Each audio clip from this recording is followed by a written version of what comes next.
Welcome back to Flashback Friday, where in recent weeks I've been taking a look back at those Hasbro 12-inch Star Wars action figures, and in particular the Episode 1 line. This week I'll be looking at the Battle Droid. Now, you have to give Hasbro top marks for attempting to release a toy like this because the Battle Droid isn't the easiest to bring to a 12-inch line that was predominantly made up of humanoid figures that were based very much on the Action Man or the 90s Action Man body and frameworks. Whereas this character obviously would represent something of a challenge because there's nothing you can really recycle on this figure, and it's probably not the easiest toy to bring to life to make sure that it's robust enough to survive a lot of play. So, in terms of the packaging, well, it is pretty standard stuff. We've seen this on pretty much every other release in this line. It is, of course, that fantastic window display that shows the figure off. Behind it is the interior card inlay. That is that typical red lightsaber, that sort of power of the Force branding we were very familiar with. And at the bottom of the packaging, we have that image of Darth Maul's face and, of course, the Episode 1 branding. When we flip it and look at the side panel again, we have this sort of Coruscant sort of window, which is quite interesting, quite novel at the time. But as I've said many times, it would have been nice if we'd actually had an image of the character on here so that when you stack them up on the shelf as a collector in later years, you'd have a pretty interesting range there to look at. When we flip it over, we can see the other characters in this wave, and of course this is the second wave, so this is where we have Obi-Wan Kenobi and, oddly, Watto. Now, as I said, you have to give Hasbro top marks because this figure is completely different to anything else they ever produced in a 12-inch scale. So if nothing else, it's definitely a unique piece.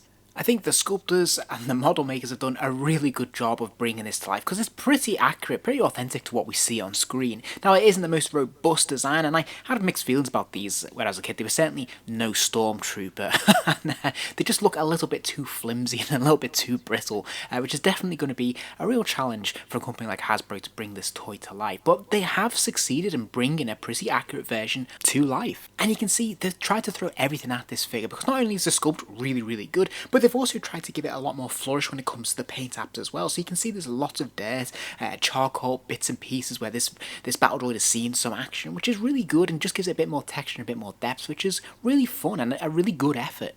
And in case you're wondering, yes, the backpack is removable as well, which is a really cool touch. Now, I'm not sure why you'd want to remove this. You want to give this as much heft and girth as possible, really, to make it feel a bit more robust. But hey, it's a really nice extra thought that they didn't have to do, so this works really well.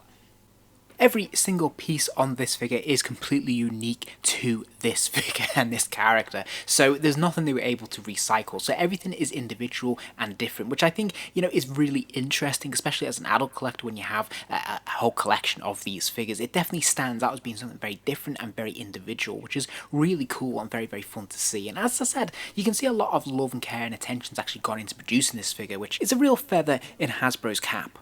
Now, the articulation is interesting because it is, of course, unique to this figure. It's a completely different and unique articulation scheme. There is a swivel joint at the top of the neck, which allows the head to move forwards and backwards. There's another swivel at the elbow, again, allowing the arm to lift up and down at the shoulder there.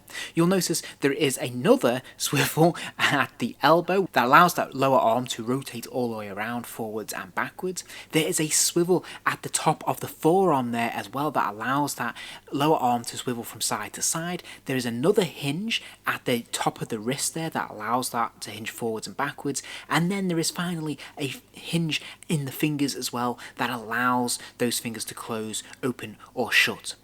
Another swivel at the top of the hips there, allowing that leg to kick all the way forwards and all the way backwards, followed by one at the knee, again allowing that lower leg to kick all the way back, which is pretty good actually, and then a final hinge at the ankle.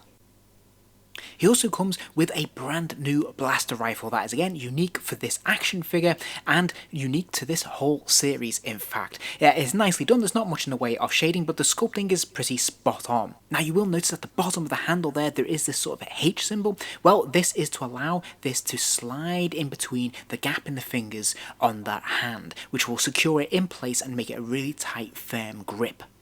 And so, there you have it. I actually think this is a really cool figure. I'm not a huge fan of the Battle Droid. As I said, as a child, I thought they were a little bit weak, really. They just looked a bit too brittle and they just didn't seem that menacing, especially compared to the Stormtroopers that we all knew and loved. But hey, I think they've done a tremendous job with this action figure. I think they've done a really nice job of recreating what we see on screen, but made it robust enough to survive a lot of play. And they've actually made it pretty fun too. I have to say this is probably one of my favourites in the line because it is so different and because it is actually really fun to experiment with putting in different poses and doing different things. I think it does look pretty good, although it is obviously limited in other ways. So this is a really fun one to add to the collection if you don't already have it. If you just want to diversify your collection, have something just look a little bit different and a little bit more interesting than some of the other more homogenous entries in this line.